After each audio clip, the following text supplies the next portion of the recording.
ನೈನಿ, ನೀನೊಂದು ವಿಷಯನ ಅಬ್ಸರ್ವ್ ಮಾಡಿದ್ಯೋ ಇಲ್ವೋ? ನಿನ್ನೆಯಿಂದ ನಿನ್ನ ಬಾಯಲ್ಲಿ ನಾನೇ ತ್ರಿನೇತ್ರಿ ಅನ್ನೋ ಮಾತೇ ಬರ್ತಿಲ್ಲ. ನಾನ್ ನೈನಿ ಆದ್ಮೇಲೆ ತ್ರಿನೇತ್ರಿ ಅಂತ ಯಾಕೆ ಹೇಳ್ತೀನಿ? ಲೇ ತಮ್ಮ, ನೀನ್ ಸ್ಮಾರ್ಟ್ ಆದ್ರೆ ನಿನ್ ಹೆಂಡತಿ ಓವರ್ ಸ್ಮಾರ್ಟ್, ಮಾತಲ್ಲೇ ಮುಳುಗಿಸ್ಬಿಡ್ತಾಳೆ. ನೀನ್ ನೈನಿನೇ ಮೇಡಮ್, ನೀನ್ ನೈನಿನೇ ಮೆಂಟಲ್. ಮೊನ್ನೆವರೆಗೂ ಹೌದು ಅಂತ ಕನ್ಫ್ಯೂಸ್ ಮಾಡಿ ತಲೆ ಕೆಡಿಸ್ಬಿಟ್ಟೆ. ನೀನು ಪೂರ್ತಿಯ ಗುಣ ಆಗಿ ಈಗೇನು ತೊಂದರೆ ಇಲ್ಲ ಅಂತ ಹೇಳ್ತಾ ಇದ್ದೀನಿ. ಹೌದು ಯಜಮಾನ್ರೆ, ಆ ಸಂತೋಷದಿಂದಾನೇ ಹಾಸ್ಪಿಟ್ಲಿಗೆ 50 ಲಕ್ಷ ಚೆಕ್ ಬರ್ತಿತ್ತು. Very good. ಇದ್ರಲ್ಲಿ ಹೋಗೋದೇನಿದೆ, ವ್ಯಾಪಾರ ಮಾಡಿದ್ರೆ ಕೋಟಿ ಬರುತ್ತೆ, ಎಷ್ಟು ಬೇಕಾದ್ರೂ ಕೊಡ್ತಾರೆ. ಆದ್ರೆ ನನ್ ಡೌಟ್ ಅದಲ್ಲ, ಇವಳು ನೈನಿ ಅಲ್ಲ. ಆಸ್ಪತ್ರೆಯಲ್ಲಿ ನೈನಿ ಇರ್ಬೇಕಿತ್ತು, ಆದ್ರೆ ಇವಾಗಿಲ್ಲ. ಎಲ್ಲಿರ್ಬೋದು?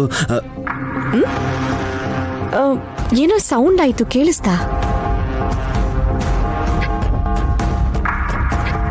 ಬಹುಶಃ ಅದು ನನ್ನ ಎದೆ ಬಡಿತ ಅನ್ಸುತ್ತೆ.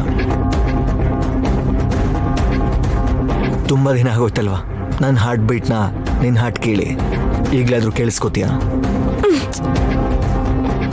ಅಯ್ಯೋ ದೇವ್ರೆ, ಇವಾಗ ಇಬ್ರು ಸೇರ್ ಬರೀತಾರ ಕವಿತೆಗಳನ್ನ. ನಿಮ್ ಕವಿತೆನ ಸ್ವಲ್ಪ ಪಾಸ್ ಮಾಡಿ ಯಜಮಾನ್ರೆ. ಈ ಮಂಚದ ಹತ್ರ ಏನೋ ಸೌಂಡ್ ಆಯ್ತು, ಇಲ್ಲಿ ಏನಾದ್ರೂ ಸೇರ್ಕೊಂಡಿರ್ಬೋದಾ?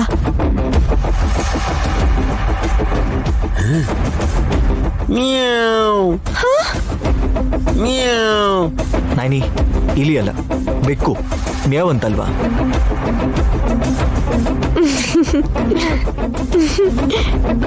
ಯಾಕೆ ನಗ್ತಾ ಇದೆಯಾ? ಬೆಕ್ಕನ್ ಧ್ವನಿ ಆಗಿರುತ್ತೆ ಅಂತ ನಾವು ಮಿಯಾವ್ ಅಂತೀವಿ, ಆದ್ರೆ ಬೆಕ್ಕಾಗಿ ಹೇಳುತ್ತಾ? ಅದ್ರ ಸ್ವರದ ಪ್ರಕಾರ ಅದ್ ರಾಗವಾಗಿ ಹೇಳುತ್ತೆ.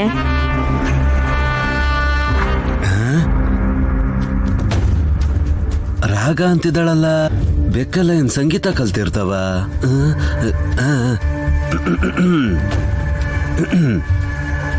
ಇಲ್ಲೇನ್ ಮಾಡ್ತಿದ್ಯೋವಲ್ಲವಾ?